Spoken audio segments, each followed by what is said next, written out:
Hey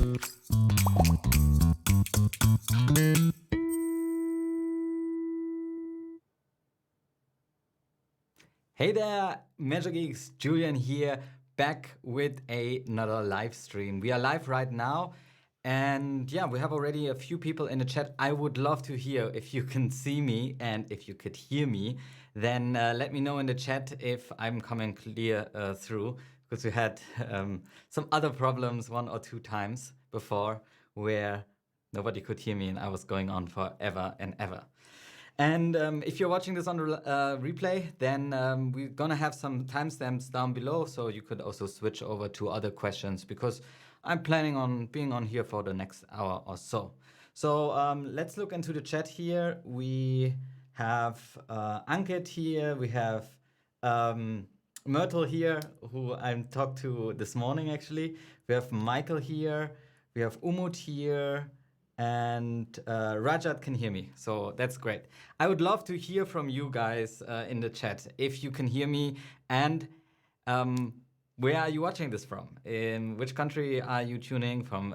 That would be my interest. And maybe what's the weather there? What's the time? What's the weather there? Because actually doing this in the evening here in Germany, in Berlin, it's gotten rather cold in the last few days. So we are around a little bit over 0 degrees, so I don't know, like 5-6 degrees on the morning side, in the day side, and then it goes down to -degrees in the night. But other than that, I'm doing this live stream indoors, so yeah, that's that. So we have Anderson here. Good to have you, Anderson. Kamya, and he has also a question already. Rajat is from India, and Rajat is actually a channel member. So welcome, Rajat. We have Anderson from Brazil. So Rajat is from India, and Anderson is from Brazil. Got mixed up when I was reading this. Soham from India. Let me just go over here to the chat so you can guys see this where I'm at with this as well. We have A from Germany. Whatever the Germans never want to put in their real username, I noticed. We have Cosmin here, also has a question, which we hopefully gonna get to later. Ankit from India, it's around 10:30 already. Okay. And then we have Andre from Brazil. Oh yeah, India is has like a weird time zone with like half an hour difference. So it's like 2.5 hours. No, hold on. Would be 4.5 hours difference to here. And we have Andre from Brazil, and Andrew from London, and Artus from Latvia. So great, we are an international group. So guys, how has your last week's been? Did you get a lot of emails? Obviously, that is for any marketer out there. Email is a very important channel, and we also use it for MeasureSchool. So yeah, there were a lot of emails probably sent. Some people who sign up to our products actually didn't get out the password emails that fast, because our email server was simply backed up. As we are on ActiveCampaign, we are relying on their infrastructure, and yeah, ActiveCampaign is like, that's the busy season. They would need to scale up the servers plentyfold in order to actually meet the demand, as there are so many Black Friday emails going out, Cyber Mondays going out. It would interest me, did you buy anything on Black Friday? What is the thing that you picked up, and is there anything that I should be aware of next time around? For us, it was, yeah, I'm always looking at the business deals that are out there. We picked up Opt-in Monster. Now, Opt-in Monster is interesting because I tried a lot of opt-in tools. Now, there are some out there for WordPress, which are really good and pretty inexpensive, but they normally only utilize the built-in functionalities to target users. So, for example, if you have an opt-in plugin, we had, for example, Thrive Leads, which is a great plugin too. But I can only target if the user is logged in or logged out, or I could look at the user roles in WordPress. So is he a subscriber or an admin or a normal user? And obviously me, as somebody who's a Measure Geek, I want to utilize the data layer in order to show my pop-ups to certain people that I have that information on and want to push this to the data layer. So I was looking for a solution that actually can utilize the data layer and works through JavaScript, so we will be able to deploy it through Google Tag Manager. And so I was out there for a long time. I looked at this new product called ConvertBox. I looked at Hello Bar. I looked at certain other plugins out there, but none of these really allowed me to deploy one JavaScript per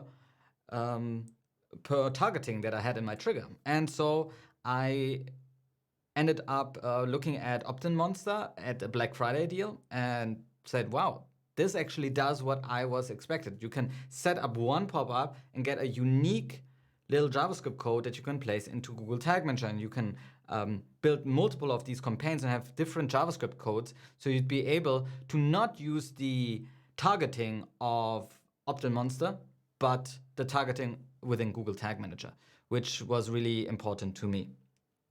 So we have a few more people online here. Lorne from Canada, Michael from Minnesota.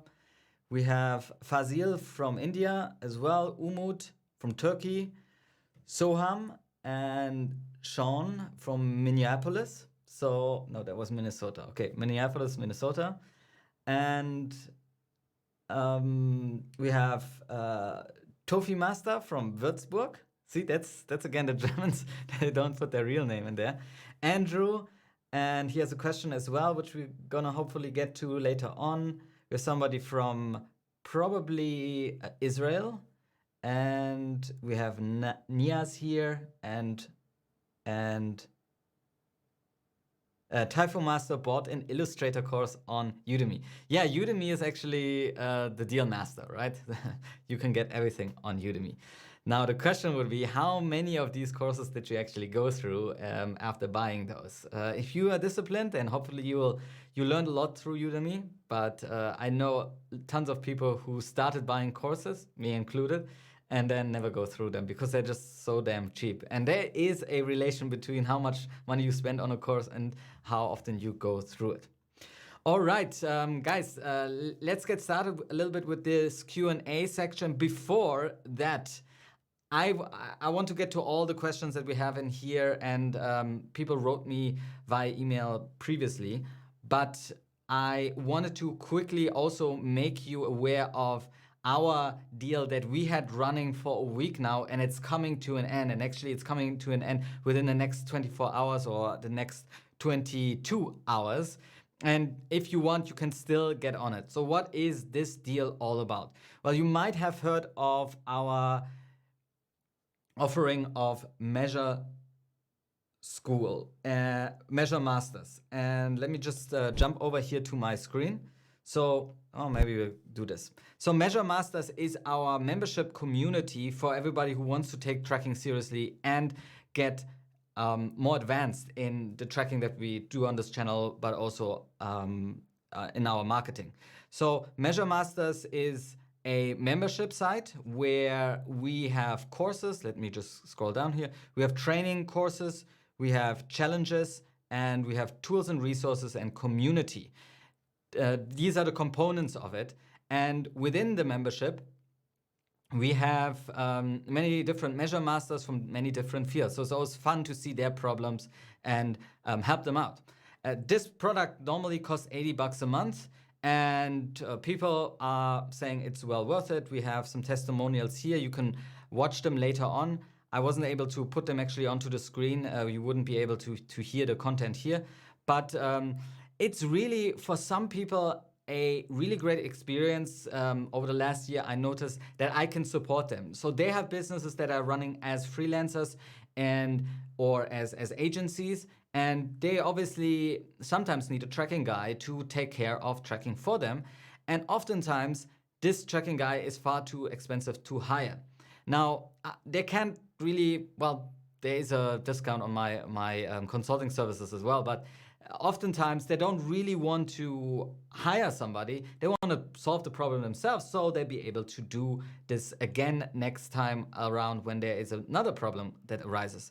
Now with MeasureMasters, they actually can go in and ask me questions at any time and can get feedback on this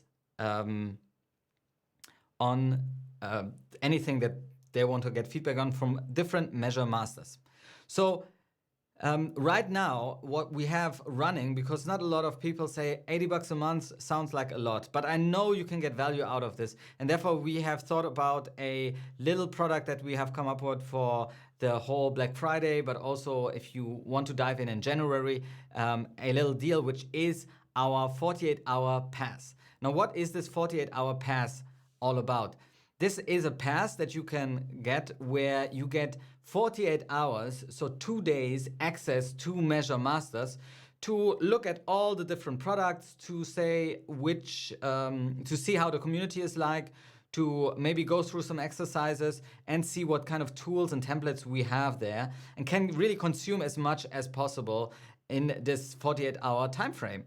And a lot of people have already taken us up on this offer. It is actually just running for the next 24 hours or 22 hours. And then we'll be closing this offer because we don't really want to offer trials. A lot of people ask me, can I get in on a trial? And this would be our trial pass that we are selling right now as a special for this Cyber Week, Black Friday, Cyber Week, so to say, beginning of December.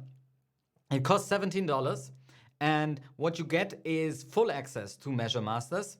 And you don't actually, once you buy the pass, you don't actually have to go through it all right away. So if you buy it right now, 2 days, you don't have the next 2 days maybe available because you have to work, then that's fine. Maybe take a weekend.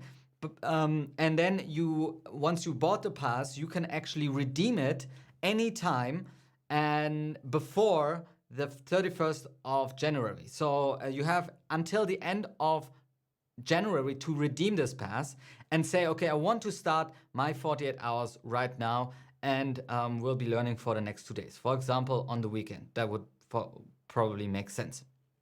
So yeah, I would just encourage you to check out this offer. You can head over to MeasureMasters or MeasureSchool.com products/MeasureMasters. Let me put this into the chat as well for those of you who want to check it out.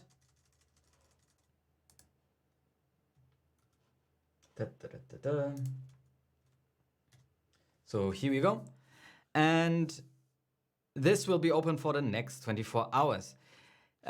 Let's really quickly, I want to show you maybe the inside of what Measure Masters is like. So once you log in, you get a dashboard here. We regularly do live sessions, and you actually have access to the live sessions as well if you're not online by this date, for example.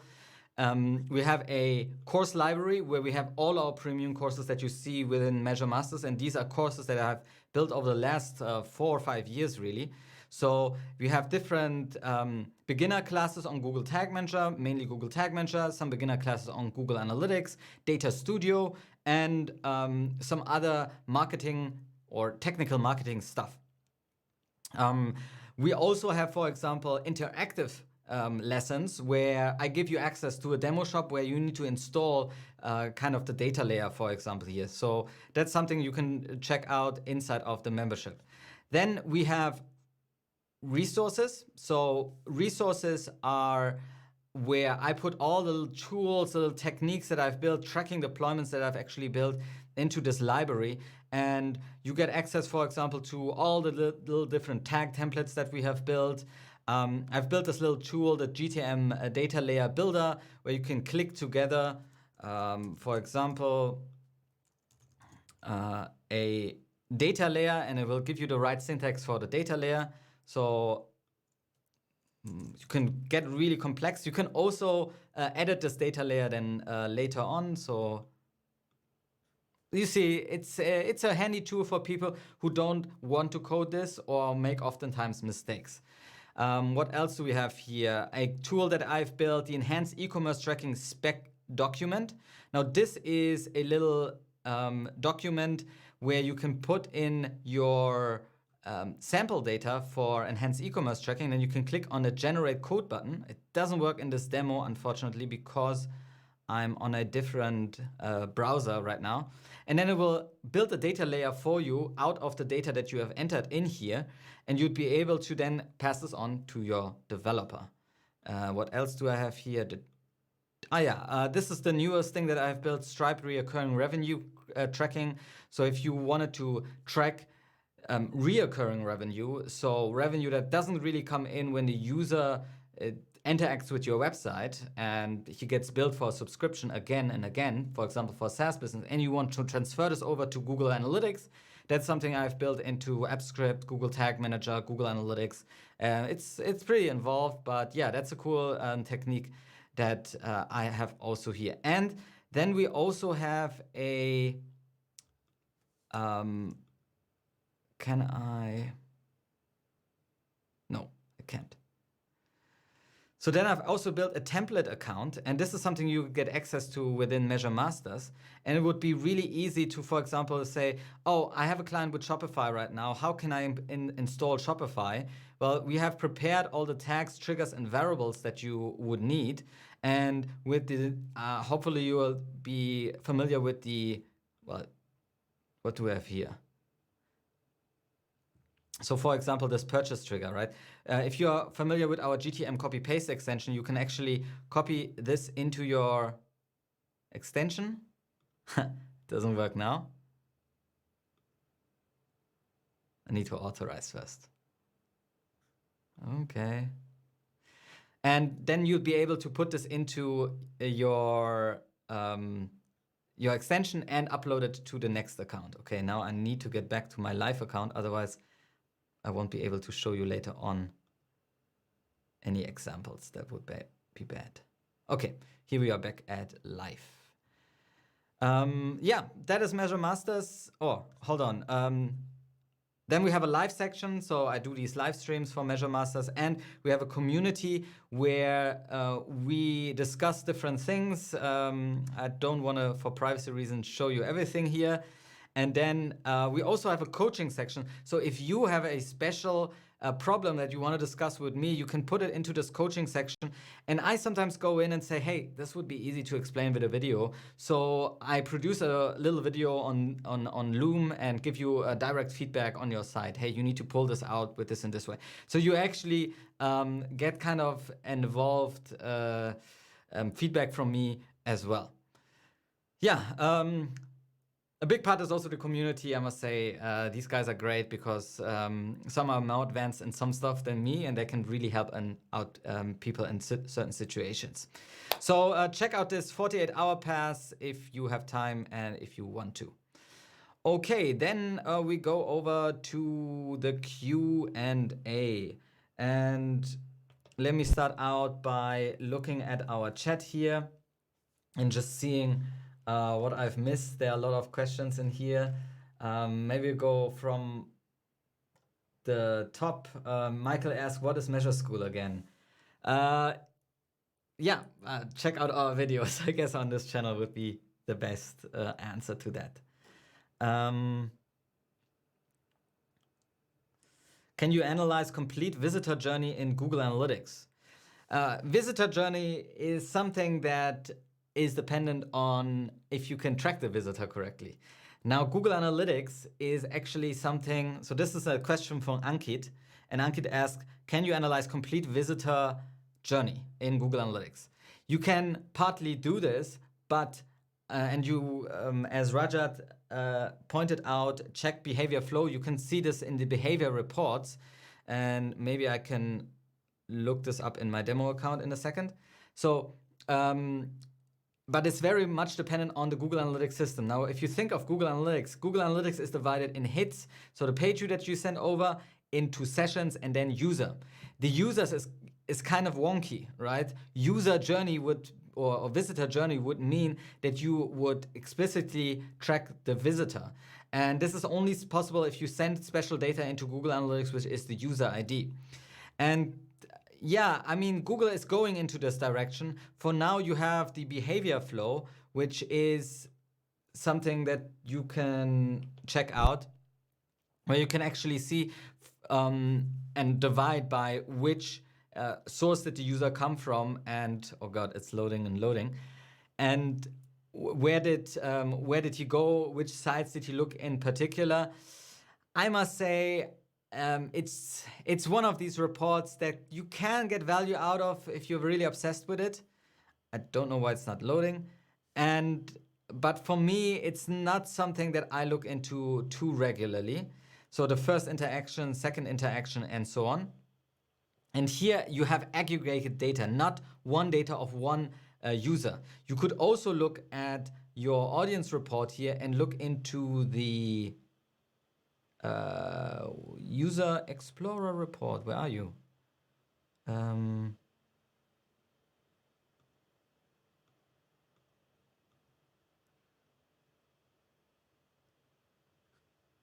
Why is there no user explorer report? Let me go into our MeasureSchool account. Or into our demo account.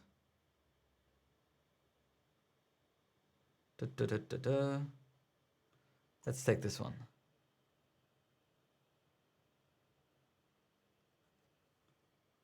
Yeah, they don't have the user explorer report within the Google Analytics demo account because they don't want users, people to identify themselves and sue Google. So yeah, that is not good because I don't have any data in here. Let me see if this one is filled. Nope.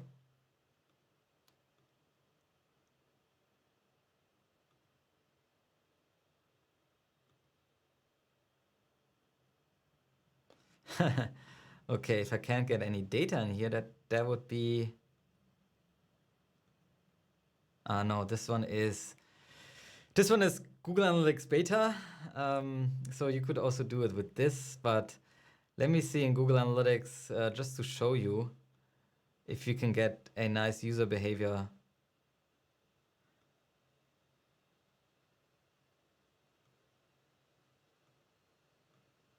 I remember I had an account that had like thousands of users. There was one.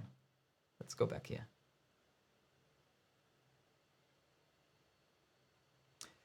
Here we have some users in this demo account. And you can go to the User Explorer report and then you can see individual users. But again, these are normally built with a cookie. So the client ID is what determines if the user came back and so on. So you can see where the user went to. I hope this helps you. And let's move on to another question that we had from Ankit. Can you make videos on how to do SEO for websites built up on JavaScript?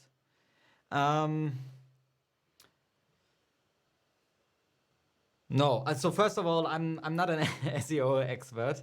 I know the basics of SEO and I've done it a couple of times on other websites, but I'm not an expert on how to optimize a website. Probably you're talking about on-page optimization of single-page applications that are built with frameworks that are JavaScript, for example, Angular JS or React.js. And in the end, if you have the HTML that is actually in the background and it's loading also for the search engine, then there's the same principles that you would apply to a normal website that is in plain HTML. Because the search engine doesn't say, oh, there's JavaScript on the website and we'll not render the page or anything. You need to have the same metadata on there. And it's just a different concept in web development, how these websites are actually built. So I can't really help you to decipher how to do SEO for JavaScript, but there are a lot of probably other people out there that be able to help you out. Maybe in the comments we can look this up as well. Yeah, who do we else have here?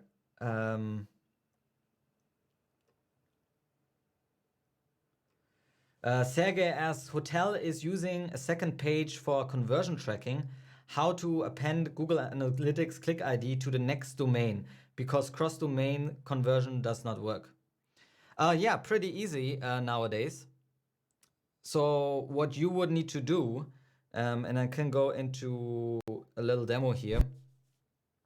What you would need to do in Tag Manager, at least, I mean, You could also do it in the gtag, but or the global site tag, but that's a bit more involved, I would say. So the little thing that you need to do is install the conversion linker tag. Where is it? Here. This will take the click ID and write it into a cookie. And then particularly you need to enable cross-domain linking. And here you would put in your checkout domain. And then the checkout domain will be, when somebody clicks on the link, it will be appended to the checkout domain. Your GCL ID will be appended. Now, you also need to have the conversion linker implemented on the checkout page itself. And you would need to have this one ticked, accept incoming linking parameters down here. And that is really all to it. Nowadays, it's pretty easy because Google built this tag. You don't have to do any kind of fancy JavaScript in order to handle this. Okay, then let's next go over to a question that came in from our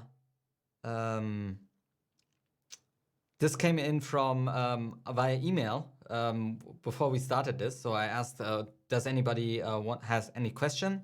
A question that came up oftentimes, I don't have a person here. I don't have time to use the pass right now. Can I use it later on after I purchase it? So what will happen actually with this 48-hour pass of MeasureMasters that you saw there is that once you buy it, once you pay the $17, you will get sent an email saying, hey, you have bought the MeasureMasters pass. And within that email will be a link. And on that link, you go to that page and then you redeem your pass. So you go in and you put in your address, your email address, and the system will then say, okay, he has redeemed his pass, and now you get sent the passwords and so on to actually log in. Now, you don't have to redeem right away once you get the email. You can wait, but only wait till the 31st of January. So then is when our your pass expires, so to say. You can only use it within the next 2 months, so to say, if you don't want to use it right away. So yes, you can do this later on. You don't have to do this right now. So don't be stressed about having to buy it now and then go for the next 2 days learn. Yeah. Other question I got from Faith, for example, can I pause the pass? Can I actually go in and say, hey, I will learn the day, now I want to pause it? And that's not possible, unfortunately. So once you redeem the pass, what will happen is that it will be running, the timer will be running for 48 hours straight. And you won't be able to stop it or go on and say, hey, I want to only learn on the daytime or so. It will actually also run at night. So you really have to get your money's, if you really want to get your money's worth, you need to be on there for 48 hours, which I don't recommend because that's a little bit obsessive, but it gives you a good, I think a good value for the 2 days that you have time to consume the content. And then can I access the content released? Can I access the content that is released already at MeasureMasters after the pass expires? So can I go back in and then look at the content? No, that's also not possible. Your login, well, you can still then log in, but you won't see any content because it expired and your pass doesn't work anymore. And will I have direct access to Julian to ask questions? Yes, you will have access to the coaching question and ask me a question. For some people, that might already be worth it that they can ask me a question for the $17. So you can go in and say, hey, Julian, I have this case. And if you describe it well, hopefully I'll be able to help you out. It's within that coaching section that you saw. Can I buy this pass later? We will not offer this pass again. So I'd recommend to buy it now. And this was just a thing that we tried out. Okay, before I go to this question, let me go back to the chat here and answer one more because you guys are probably waiting for me to do this as well. Kamya asked, in Google Analytics 360, roll-up reporting, when we pass client ID of the main site to another website domain, how can we push Google Analytics to push the old client ID of the main site? Wow, I didn't really understand the question. How can we push Google Analytics to push the old client ID of the main site? The main site to another website.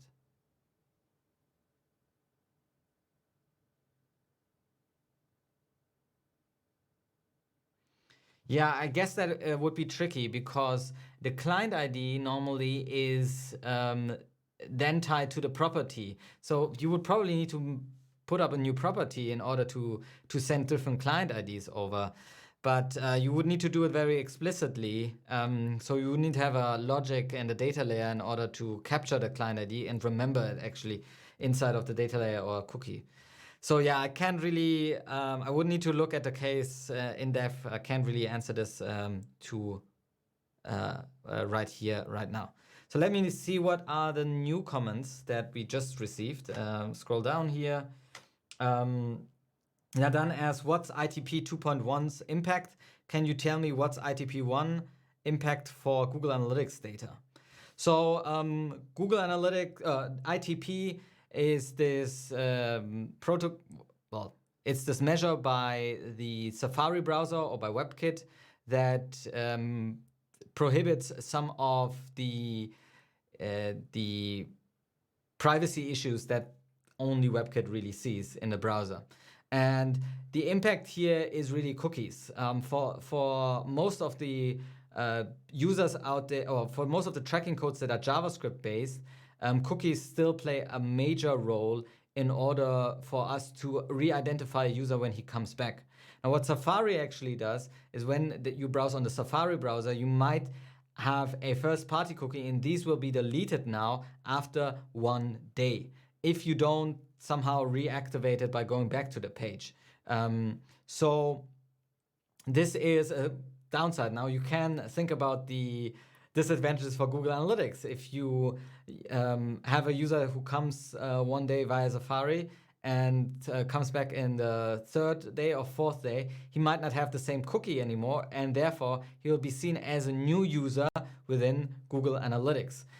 And that is leads to an increase of analytics. It leads to an increase of analytics. It leads to an increase of users. It leads to an increase of sessions because you might have more sessions.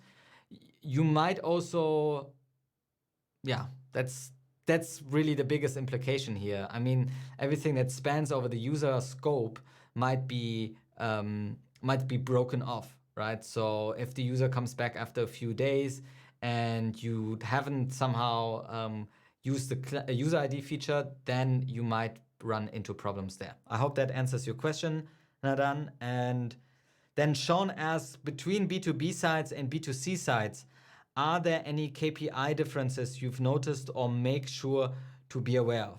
So KPIs are key performance indicators. I would say that KPIs are super individual, and yes, there are differences from business to business, even if they are within B2B or B2C. Obviously, an e-commerce company is completely different to a gaming company, which has completely different KPIs. So a B2B company would be also very, very different, depending if you are closing contracts to selling on leads to other companies or recruiting hires for other companies. You obviously have different, very different KPIs.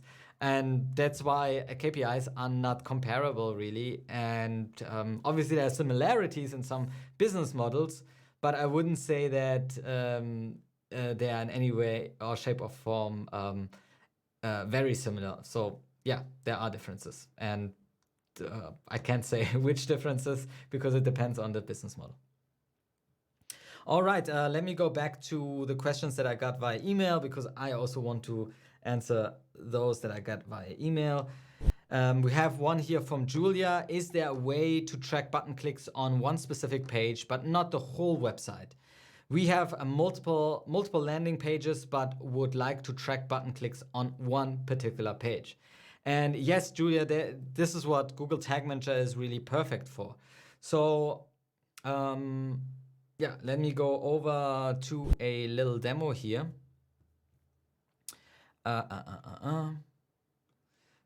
So Google Analytics triggers are really what makes this all possible.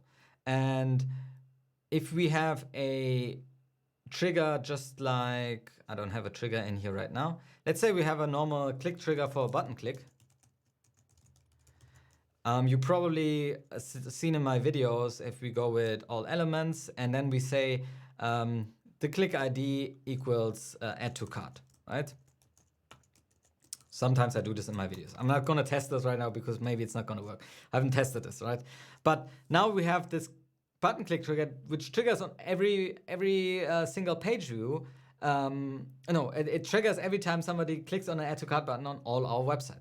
Now, if we want to specify that this only should fire on one page, we can actually utilize a built-in variable, which is the page path, for example, or the page URL. So the page URL needs to contain, for example, landing page. And now we have turned our general add to cart trigger into a specific landing page trigger. And this would be button clicks on landing page, right? So we have two conditions, and these two conditions need to be true in order for our trigger to then fire the tag. And this is what you can do with two conditions. So I hope this answers your question. I hope this was, yeah, something worth showing. Then Chris asks, my site has two ways users can search, one for the site overall and one for local business directory. It would be awesome to separate out reporting for each of the search methods. So what Chris is probably talking about here is a video that I've done on search. And what he's referring to in Google Analytics is this search behavior report. Let me just go to our demo account here. And in Google Analytics, you can track your internal searches. So not the searches that come from Google to your website, but the search engine that is happening on your website. So for example, this search field here, you can track this within your reporting under behavior. We have here site search, and then we have search terms. And he has two search engines, and here he would like to distinguish. Now, what you can do,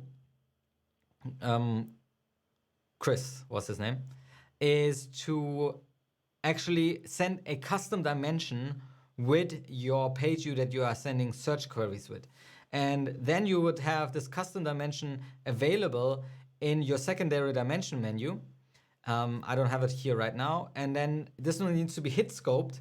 And then you'd be able to distinguish, hey, these are all search queries, but this search query came from this search engine and that search query came from that search engine. So if you have two. So yes, it is possible. Look into how to set up custom dimensions with Google Tag Manager or in tracking as a whole. So yeah, custom dimensions, that's what you should be looking at. And then we had United Man 11 Azertiu. Okay. What's your thoughts on smart goals in Google Analytics? Do you recommend using them? So we'll jump back in here. Smart goals, for those of you who don't know, you can set up goals here, and they ask you once you set up goals. Obviously, I can't do it in this demo account. No. Too many demo shops.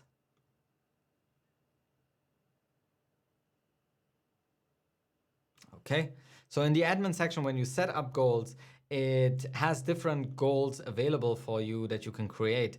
And Google has right here, smart goals. Here, right here, smart goals not available. Okay, here it's not available, but what are these smart goals and do I use them? So generally I don't use them at all because this is for people who don't have anything set up and don't know how to set it up. They might use a smart goal. What is a smart goal? A smart goal is what Google's machine learning algorithm has determined on your website might be a goal. So that might be, users who stay longer and click on this add to cart button. Maybe this is interesting. Maybe we should put this as a goal in, and then you have something to optimize against when you look at your data. So not having anything set up is not good at all. Having a smart goal set up is the next suboptimum thing. You should really just set up your own goals to explicitly tell Google Analytics what your website is all about and why or what you want to be tracking there. So definitely look into setting up goals correctly, and I don't really use smart goals. I don't know if you guys have other opinions. Let me know. Yeah. Okay, let me go over to the chat. The Rambling Boy says, I noticed on your domain MeasureSchool site that you have the gtag JS and the tag manager also. I am new to tag manager. Is that this normal? No, it's not normal, and I don't have the gtag set up on my website. I don't know if you can send me something by email and say, hey Julian, you have the gtag. I would actually take the gtag off and just run Google Tag Manager. So that would be my recommendations. I have another video that's coming out about the gtag versus Google Tag Manager. So stay tuned for that. Probably in 1 or 2 weeks, we'll have that out there as well. So I hope that answers that question. And let me see another question in the comments here. Typho Master asked, I'm responsible for career website. There are over 50 positions and I don't want to set a conversion goal for every single one in analytics. Is the e-commerce tracking a solution? A goal would be a solution if you simply think about it in a sense that the question is, what is your goal here really? Is it if somebody clicks on one of these buttons, then you could send an event that is similar structured and could say, hey, this goal should fire on my recruiting button clicks, for example, right? And you can set this up really generally, so you don't have to set up each goal because you actually only have 20 goals, I think, or 10 goals. At your disposal, but you could have one general goal, which is clicked on this, clicked on a recruiting thing. The other thing that you already alluded to is the e-commerce tracking. E-commerce tracking, if you can forget about all the different terminology that is around e-commerce tracking, so purchases and so on, but you know what a purchase is, it's a button click, for example. Yes, you could set that up and make it custom to your site and send over data custom to Google Analytics and track that within Google Analytics as products, for example, and then you could see the product conversion rate. You can be more sophisticated on that. And we have a video. Yeah, we don't really have a video on that especially, but yeah, it is possible. Let's put it this way. And you could look into it. And would I do it? I would always go the way of least implementation. And for me, that would be goals. So maybe look those up as well. Depending on what data you want to get, maybe e-commerce tracking makes sense. Yeah. Okay. Let's go over to some questions again. Where do I have it on my screen here? What happens if someone shares the link with the UTM parameters? That would be no accurate data. Is it possible to remove these parameters ASAP the user has landed on the website? So when the user lands on the website, can we remove the UTM parameters? What do you think? Yes, this is possible. And it's possible with JavaScript. Now, what I would do actually, like if somebody shares a link, right? So they come to my website here, and let's say they come to the demo shop and they have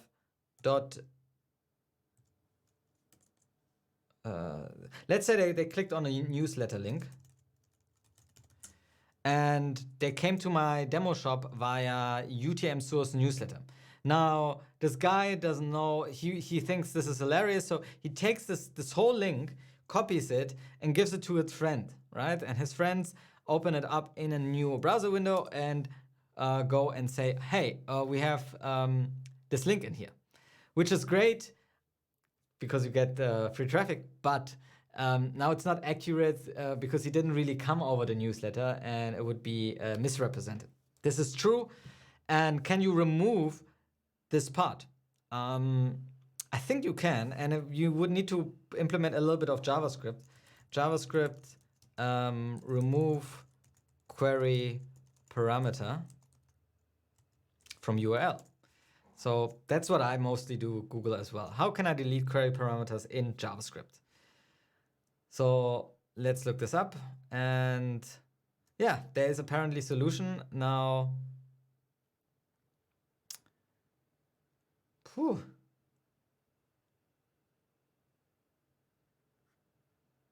isn't there an easier solution?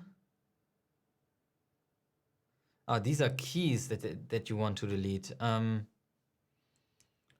Remove URL parameters without refreshing the case. You could push another history state. Yeah, not sure if that's the best method. Let's go with something that is a bit more. URL search params delete. What does this do?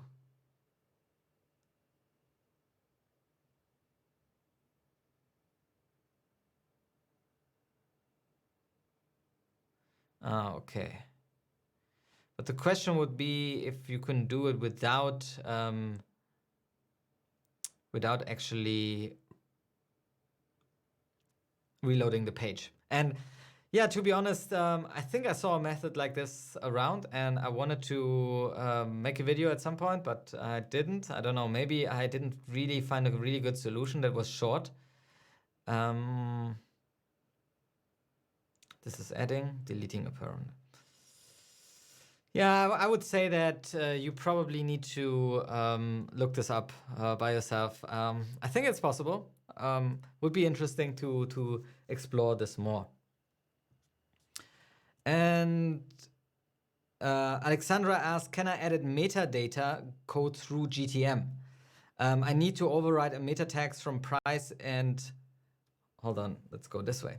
I need to override a meta tag of price and currency. This client wants for each product the currency displayed in the meta tags to be euros.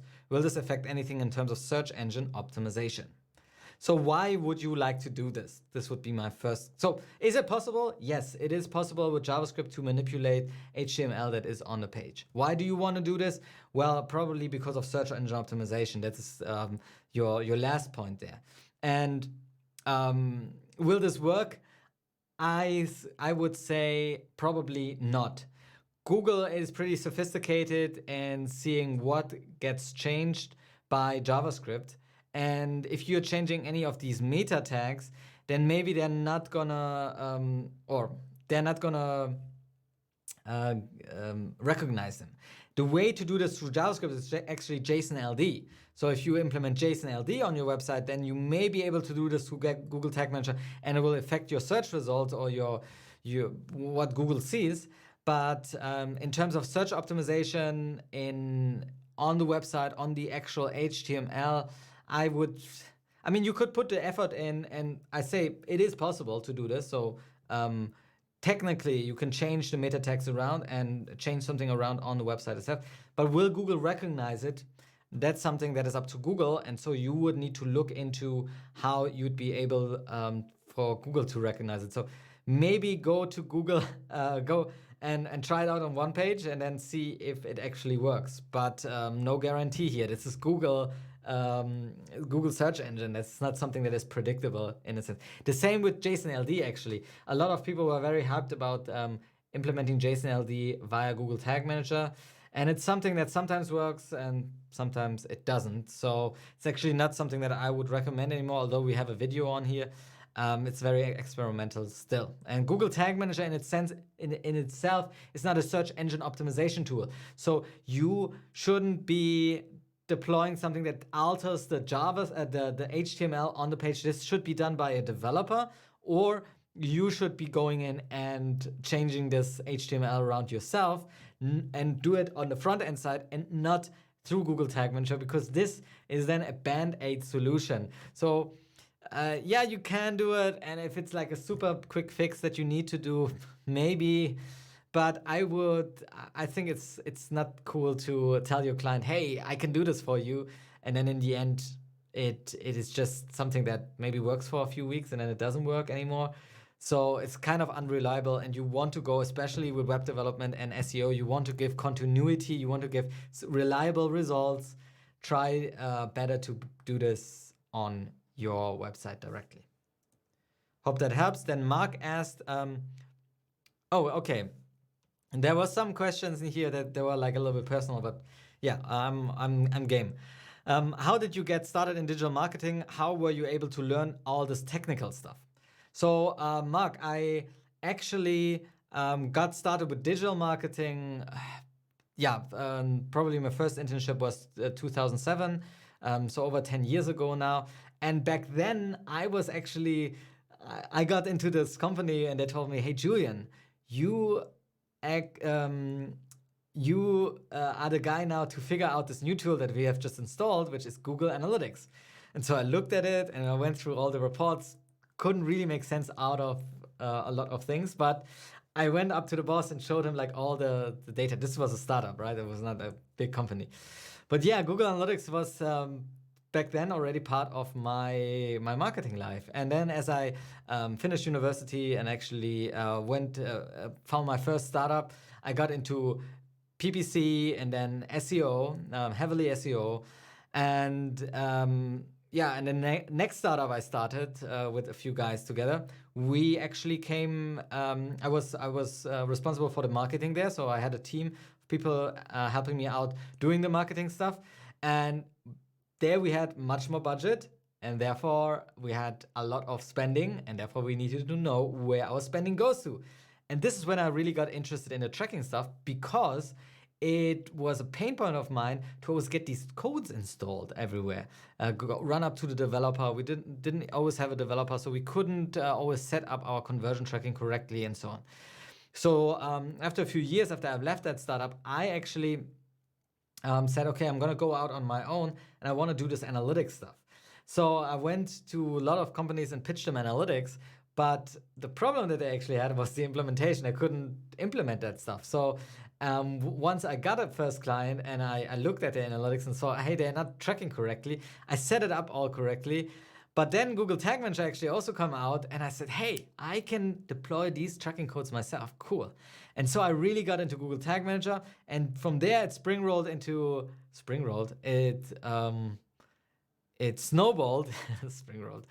It snowballed into me learning JavaScript, really getting into JavaScript, because I learned JavaScript probably a few years back before I encountered Google Tag Manager, but only like on these coding sites. And it was really interesting to me. I loved this kind of like problem solving, but I never thought that that I could use it for something really useful. So they always wanted me to program a website or so, and it was like, yeah, okay, I can do this.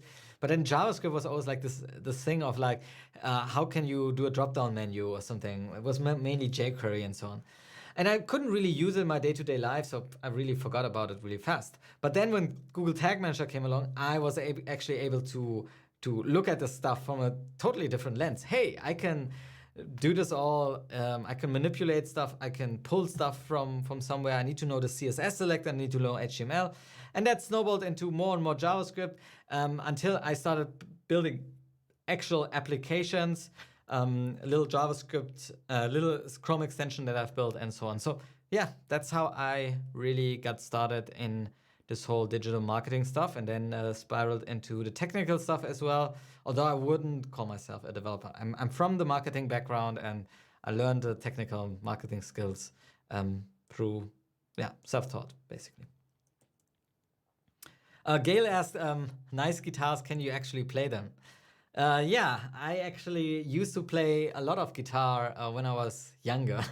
That sounds so old. But when I was younger, I was in a band and played the first acoustic guitar, then then electric guitar, really got into it. Didn't become a musician in the end, so I went to university, and then I kept on doing music, but then through my job and so on, I didn't play much anymore until I started traveling. And then I was like, hey, I really want to have a guitar around again. So I bought the ukulele that you see in the background. And that I taught myself a little bit. It's pretty easy if you know how to play guitar. So yeah, that's what I do as well. And I can play them. I don't, they're probably not tuned, so I don't want to bother you with bad sound. And then, oh yeah, Taral asked me, I saw you went to a digital marketing conference in Bali. Anything interesting you've learned? Yeah, I just came back last month from a cool digital marketing conference called DMSS, Digital Marketing Skillshare, where there were many different speakers that actually came down to Bali, this little island in Indonesia. We had a lot of Australians there. There were actually some MeasureMasters there, so I could finally meet some of these guys. So this was really great to be surrounded by marketing guys, really, because I usually go to like analytics conferences to learn something new and to get on the next trends. And there I found that I was surrounded by marketers again, and I thought like, I know all this stuff. I don't really want to listen to something about SEO. But I found it super interesting to go to this SEO sessions again.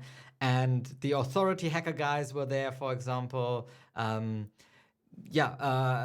vendors like Ahrefs, and they had some sessions, really interesting sessions. I actually went there as a speaker as well, had a session on how to go from data to change with the help of Google Tag Manager and Analytics and Data Studio, so you can check that out within MeasureMasters. And that was a really good experience. And yeah, I found the whole SEO space really, really interesting again. I thought like, I know how to do SEO. It's not really my jam. I do YouTube mostly. But it reinvigorated really my passion for SEO. And maybe I should get on the SEO train again. Really powerful stuff there as well. Anything new? I don't know. I think it's interesting that once you expose yourself to these different marketing realms again, you find yourself moving around and saying, hey, maybe I should look this up as well, and little tricks here and there. So that's what I can say on this end. All right, let me go over to the chat again and just see if there are any interesting stuff here. So we have Sean still here, who's giving some good advice to different people.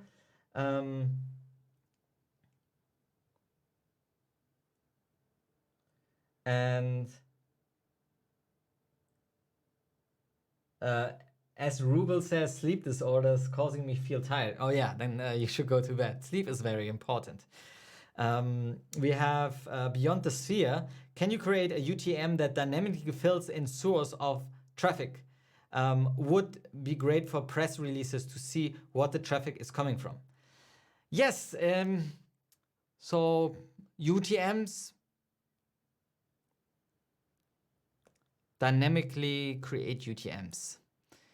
Now, UTMs cannot be created dynamically on the page of where the user is at on the press release page. Once they come to your page, you can alter the UTMs and send whatever data you want to Google Analytics. So yes, this is possible. It's actually a field within the Google Analytics tag, within Google Tag Manager, to, for example, say, I don't want to fill the UTM source with the normal UTM source. I want to fill it with, for example, the referrer information. So you can override this and make this really dynamic. The question for me would be, why would you do this? Because if you don't use any UTMs at all, then Google would say, hey, this is a referrer, and it would put this into the referrer column or a row inside of Google Analytics, and you could look it up anyways where the referrer came from. So yeah, you could do it. There are specialized use cases for it. So for example, affiliate, right? So you could give one UTM parameter, one UTM set of parameters to all of your affiliates and say, this is now with affiliate link inside. So UTM affiliate. But once the user actually comes from the affiliate site, you actually want to know which site did he come in, from specifically. And there's where you can override and say, hey, he came actually from that side. And yeah, so this is possible with, and I think this is a good use case to actually override UTM parameters. There's a great post by the guys at Lunametrics, now Bounteous, which you could look up. It's called The Death of UTM, I think. Yeah, so maybe that's interesting to you. We have Akshit here, who is a new member. Welcome to MeasureMasters YouTube membership. This is our membership for everybody who wants to take our YouTube channel a little bit more serious. And we post new little bits of videos each week. So definitely check that out. Akshit just joined, and we're excited to have you, Akshit. Let me know how it goes. Then we have... let me see what kind of questions here are. What do you think about Google BigQuery? Cosmin asked. Google BigQuery is great. I really haven't gotten into it yet because it's more on the data analysis side than on the technical implementation side. And obviously, you know that here on the channel, I mainly do technical implementation, do a little bit of analysis, and it's really, really hard for me to get to the right data sets and then analyze them. As well, you need to know the right SQL queries, and you can analyze data really fast. And the big advantage to BigQuery is that you can import data from Google Analytics directly into BigQuery if you have Google Analytics 360 or you use the new App Plus Web Tracking. So it's great to see that Google gives us access to all this data now, and we can analyze it ourselves within BigQuery. So yeah, BigQuery is a great advantage and makes data analysis really, or opens up data analysis to a whole lot more people, because you would be able to actually look at the raw data rather than what Google Analytics in itself is just the interface, right? The raw data is processed somehow, and real web analysts, they actually want to run their statistics, their models on the raw data rather than what we have. And BigQuery can be used for many different things. You don't actually only have to use it for Google Analytics. You could also import other data in there. Really, some really great use cases there. But for me, I haven't really gotten into it yet. Need to do this more, hopefully next year. Yeah, hope that answers your question. And yeah, we are already at time, almost here with an hour. Maybe a few more questions, one or two. I really appreciate the guys that are online here. Jono van der Welpen, probably from the Netherlands. Welcome. We have Sean Raxdale here. Welcome too. Kusraf is here. Chondom. We have Andrew Edmond, who is also a member here at the MeasureSchool channel. So great to see that. And people are answering their own questions. So that's great to see. I hope this will continue. So there are always more generous people and also more knowledgeable people than me on the live stream. So please, yeah, keep these questions coming, and we'll be able to answer them hopefully in the comment section as well. Okay, where do we have... Kushraf asks, do you have any videos on custom JS variables? Yes, we have tons of videos on custom JS variables, although I don't actually use them because it always depends on the use case itself. So I don't explain how to build a custom JS variable because that is something we teach within MeasureMasters actually, but it wouldn't make much sense in just telling you, hey, you just put this code here, because JavaScript can be so much more, and you don't really have that one use case that you would utilize a custom JavaScript variable that can be utilized really for anything. And we have many different videos where we have certain use cases. So for example, how to get a client ID, right? There's where a custom JavaScript variable would be really useful. Or what would be time to conversion. That's also something interesting as well. Check it out. There are different custom JavaScript variables that I use throughout all the tutorials. So yeah, they're plentiful. Hope that answers your question. Kushraf asked, GTM recently added templates. How can we use it to our advantage? Thanks a lot. So GTM templates are something that is an opening up from Google's side. On the one hand, Google has the custom HTML tag. On the other hand, it has templates. Templates are something like a Google Analytics tag that has these form fields where you just put in your ID and then you're all set. With the custom HTML tag, you basically take the raw HTML JavaScript and implement it into your custom HTML tag.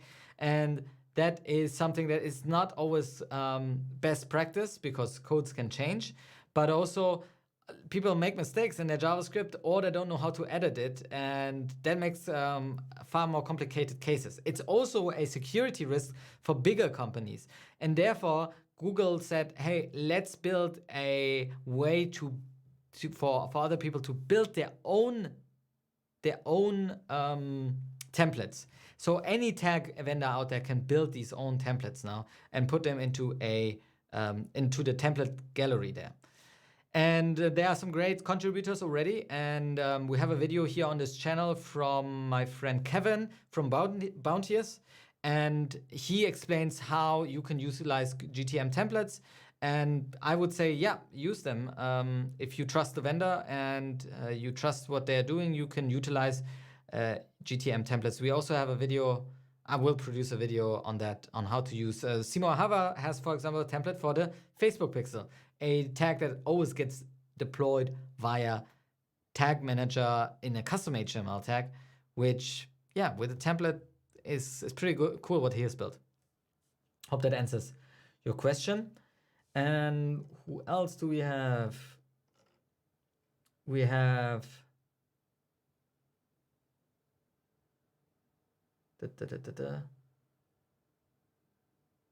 yeah, cool.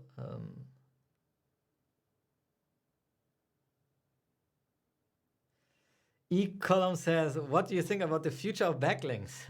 So this is really an SEO question. Oh, my camera will die in a second, I think, because it's already blinking there. What do I think of backlinks? They will not go anywhere. Yeah, that's still the HTTP protocol. They would need to change something drastically about the web in order to get rid of backlinks. All right, guys, my camera is dying and we have to get off. It was really fun talking to everybody here. And if you have any more questions, then I'd love to hear from you later on in the comments down below. And if you haven't yet, and if you're new here, then definitely subscribe to our channel right over there, because we bring you new videos every week. Now, my name is Julian. Till next time.